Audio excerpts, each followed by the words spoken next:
Sleep. What is sleep? How much do you need? How much do you get? Sleep when you're dead is a saying often taken too literally, especially amongst young people.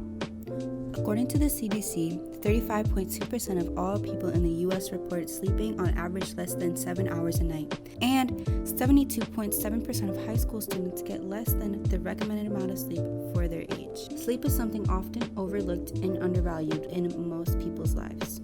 It may make it more difficult to get started in the morning or maintain proper energy throughout the day. So make sure you get at least 8 or more hours of sleep per night so you don't end up like her.